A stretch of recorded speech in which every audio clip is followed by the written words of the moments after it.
Assalamualaikum warahmatullahi wabarakatuh. Halo teman-teman, perkenalkan nama saya Muhammad Feramzi dari NIM 250403064 Unit 1 Prodi Pendidikan Bahasa Inggris.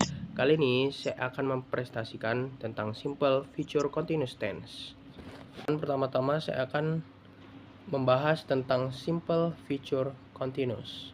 Simple Future Continuous itu adalah bentuk kata kerja yang digunakan untuk menyatakan bahwa suatu aksi akan sedang terjadi pada waktu tertentu di masa depan.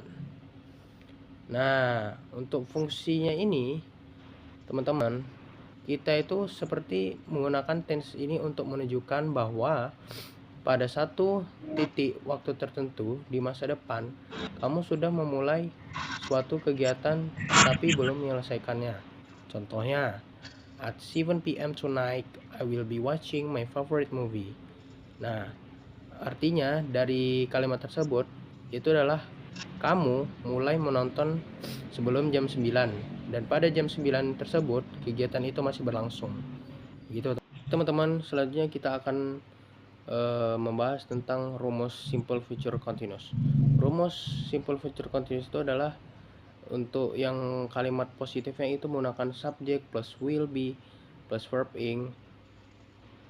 Untuk yang negatifnya itu kita menggunakan subject plus will not plus be plus verb ing plus object. Dan untuk interrogatifnya atau kalimat tanyanya itu menggunakan will plus subject plus be plus verb ing atau plus object. Nah, subjek itu apa sih? Subjek itu adalah pelaku aksinya. Seperti I, you, they, he, she, it. Dan untuk will-nya itu adalah menunjukkan waktu masa depannya dari kalimat future continuous itu sendiri. Dan untuk be-nya itu adalah kata kerja bantu atau auxiliary yang wajib ada untuk membentuk kalimat continuous itu sendiri. Dan untuk verb ing-nya itu menunjukkan bahwa aksi tersebut memiliki proses atau sedang dia lakukan pada kegiatan atau continuous tersebut.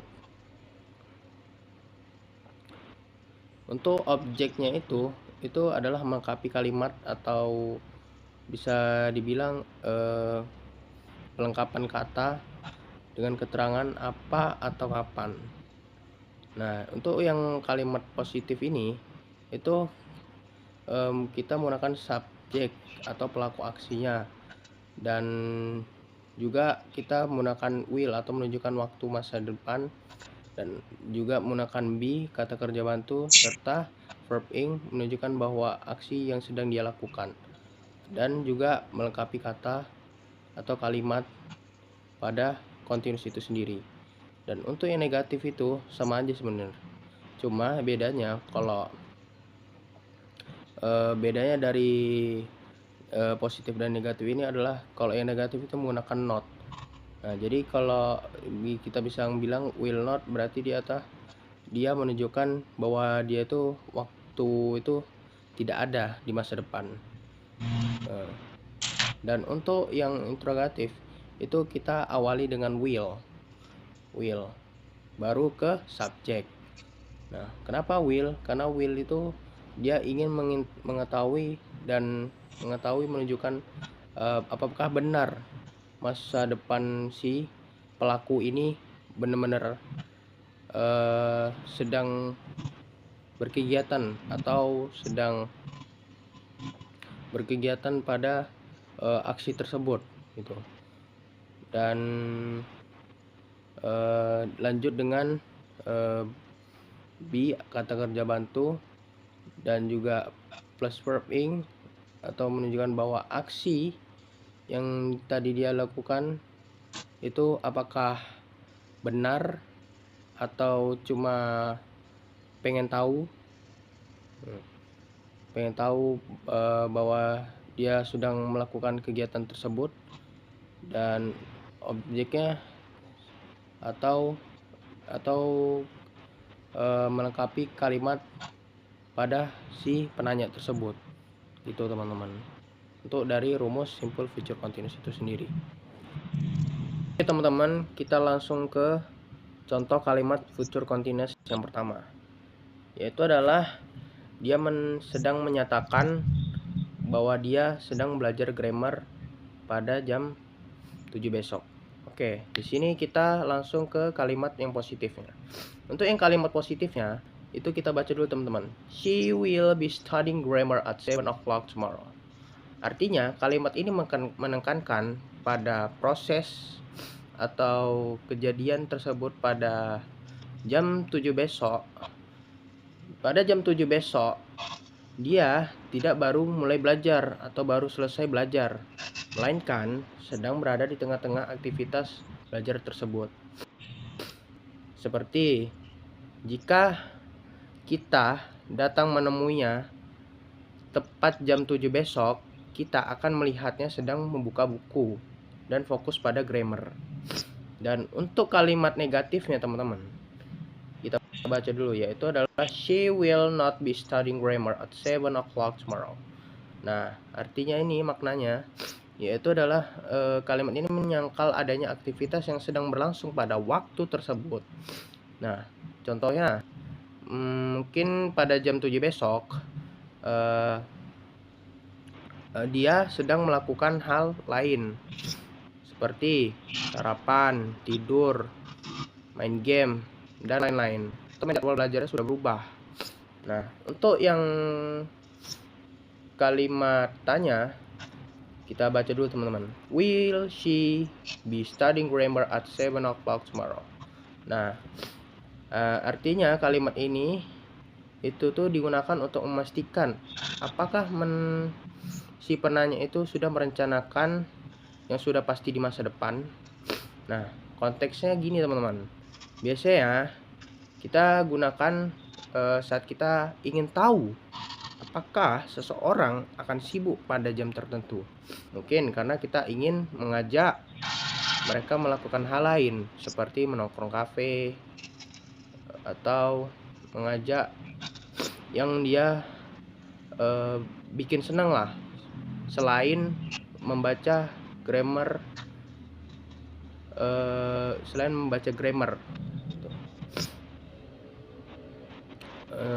contohnya seperti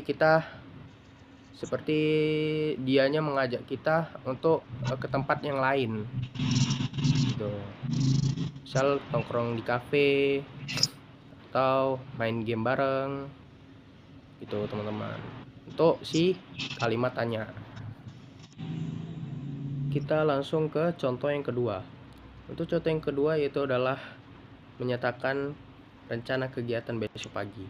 Nah, untuk kalimat yang positif kita baca dulu teman-teman. Untuk kalimat yang positif, at 7 AM tomorrow I will be playing in the park. Artinya, besok jam 7 pagi saya akan sedang bersepeda di taman. Maknanya, untuk maksud dari kalimat ini yaitu adalah kita menekankan pada kegiatan tersebut pada tepat pukul 7 pagi besok, kamu tidak baru mulai atau baru selesai, melainkan sedang berada di atas sepeda dan melakukan kegiatan tersebut. Ini menunjukkan sebuah rencana yang sudah pasti. Yang sudah pasti kegiatan itu sedang dia lakukan. Nah, untuk kalimat yang negatif, kita baca dulu teman-teman. At 7 AM tomorrow I will not be playing in the park. Artinya, besok jam 7 pagi saya tidak akan sedang bersepeda di taman.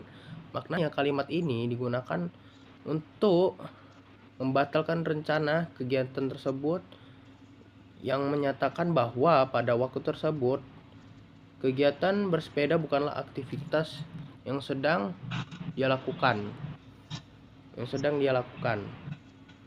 Tapi mungkin dia punya rencana lain atau kegiatan yang lain selain bermain sepeda di taman. Itu teman-teman. Untuk kalimat yang tanyanya, kita baca dulu teman-teman. Will you be playing in the park at 7 AM tomorrow? Artinya, apakah kamu akan sedang bersepeda di taman jam 7 pagi besok? Nah, kalimat ini bertujuan untuk mengonfirmasikan bahwa kita menanya pada seseorang dengan kata yang sopan dan halus Apakah seseorang itu sibuk, apakah ada urusan lain pada waktu itu, atau sekedar hanya ingin tahu apakah kegiatan kita akan berlangsung sesuai rencana kita, itu teman-teman. Nah, itu untuk kalimatnya. Nah, itulah bedanya kalimat tanya, kalimat negatif dan kalimat positif, teman-teman. Untuk contoh yang kedua. Oke, teman-teman, kita lanjut ke contoh yang ketiga. Contoh yang ketiga ini saya akan memberikan dalam bentuk nama orang. Contoh nama orang, yaitu dengan janji temu atau kegiatan yang sudah terjadwal. Nah, yang terjadwal ini seperti Budi ini, teman-teman. Dalam kalimat positif ini, Budi will be driving to Bandung at this time tomorrow. Ke Bandung pada jam segini besok. Dan untuk negatifnya, Budi won't be driving to Bandung at this time tomorrow. Budi tidak akan sedang menyetir ke Bandung pada jam segini besok. Dan interrogatif ya, kalimat tanyanya, yaitu adalah will Budi be driving to Bandung at this time tomorrow? Apakah Budi akan sedang menyetir ke Bandung pada jam segini besok? Nah, maknanya dari kalimat semua itu, kalimat itu memberikan gambaran pada tentang si Budi besok. Jika Budi menelponnya pada jam yang sama besok, kemungkinan besar dia tidak bisa mengangkat teleponnya karena dia sedang di tengah perjalanan atau sedang menyetir. Dan untuk si Budi ini, teman-teman, untuk si Budi ini itu dia, untuk kalimat positif itu dia menyatakan sebuah kepastian rencana yang sedang terjadi di masa depan. Kalimat ini menekankan bahwa si Budi sedang membayangkan sosok dia sedang memegang setir di jalan raya pada jam yang sama besok.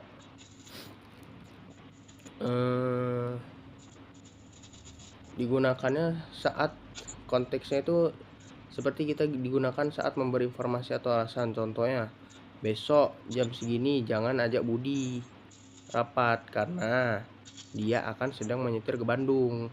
Nah, untuk yang kalimat negatif ya, artinya itu tadi, teman-teman, konteksnya.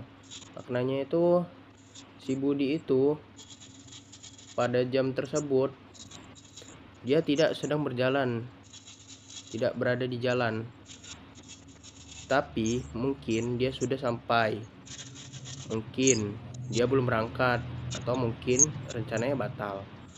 Konteksnya itu digunakan untuk mengoreksi informasi apakah ini salah atau hanya memastikan seseorang itu tersedia pada kegiatan tersebut. Nah, contohnya, kamu bisa menelpon Budi jam segini besok. Dia tidak akan sedang menyetir karena mungkin dia sudah sampai di hotel gitu. Nah, untuk kalimat interrogatifnya itu, teman-teman, kalimat interrogatifnya itu dia fungsinya itu untuk menanyakan atau membayangkan situasi di masa depan. Nah, makna tersebut dari kalimat itu adalah ia ingin tahu apakah pada saat itu nanti Budi sedang dalam menyetir atau tidak. Konteksnya seperti gini, dia sering digunakan untuk mengecek ketersediaannya, atau dia sebelum mengendarai supir itu, dia itu mengecek pelayannya atau pribadi dia sendiri untuk memastikan di perjalanan itu aman. Contohnya, apakah Budi akan sedang menyetir jam segini besok? Kalau iya, aku tidak akan menitip barang padanya sekarang, gitu, teman-teman. Nah, itulah kalimat interrogatif, positif, dan negatif dari nama orang itu, teman-teman. Dari contoh nama orang itu. Oke, teman-teman, kita ke contoh yang terakhir. Untuk contoh yang terakhir ini saya menggunakan nama Santi dengan konteks situasi di sekolah atau tempat les. Untuk kalimat positifnya teman-teman, yaitu adalah Santi will be taking her English exam at 10 a.m. Santi akan sedang mengikuti ujian bahasa Inggris pada jam 10 pagi. Dan untuk negatifnya itu adalah Santi won't atau don't be taking her English exam at 7 a.m. Santi tidak akan sedang mengikuti ujian bahasa Inggris pada jam 10 pagi. Nah, untuk integratifnya teman-teman, yaitu adalah will Santi be taking her English exam at 7 a.m. Apakah Santi akan sedang mengikuti ujian bahasa Inggris pada jam 10 pagi? Nah, maknanya dari semua ini yaitu adalah makna dari semua kalimat ini yaitu adalah bahwa Santi sedang dalam kondisi sibuk mengerjakan ujian. Kegiatan tersebut dimulai sebelum jam 10 dan mungkin berakhir setelah jam 10. Nah, untuk itunya, untuk kalimat positif tadi maknanya itu adalah ini tadi teman-teman. Maknanya itu adalah tadi. Nah, di sini kita bisa lihat dari maknanya si Santi tadi. Kita lihat di sini teman-teman. Makna dari si kalimat Santi ini, untuk yang positifnya itu dia memiliki kesibukan di masa depan. Karena pada jam 10 pagi Santi itu tidak sedang bersantai, melainkan dia sedang memulai ujian. Saat berada di tengah-tengah proses mengerjakan soal. Contohnya, ibunya Santi berkata kepada temannya, "Jangan telepon Santi jam 10 ya. Dia akan sedang ujian jam segitu." Itu untuk kalimat positifnya. Untuk yang kalimat negatifnya, maknanya itu atau maksud dari kalimat tersebut, dia menyatakan bahwa pada jam tersebut kegiatan ujiannya tidak sedang berlangsung. Bisa jadi karena ujiannya sudah selesai atau belum dimulai, atau jadwalnya berubah oleh si gurunya. Nah, untuk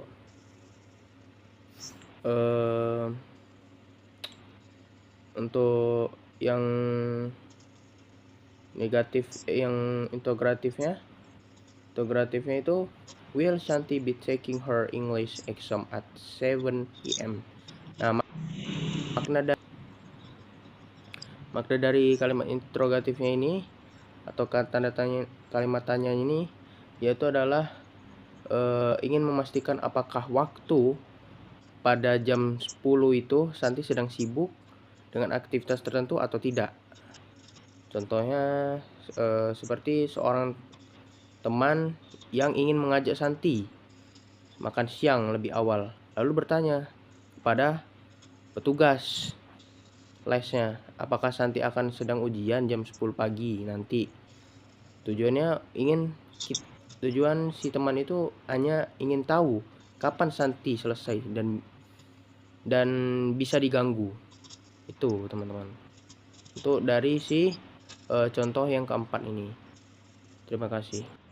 Akhir presentasi kali ini saya akan memberikan satu pantun kepada yang menonton, yaitu adalah pantunnya adalah buah-buahan terasa basi, sudah hilang semua nutrisi, berhasil sudah saya berpresentasi, mohon maaf jika bikin frustasi. Kurang lebihnya mohon maaf. Assalamualaikum warahmatullahi wabarakatuh.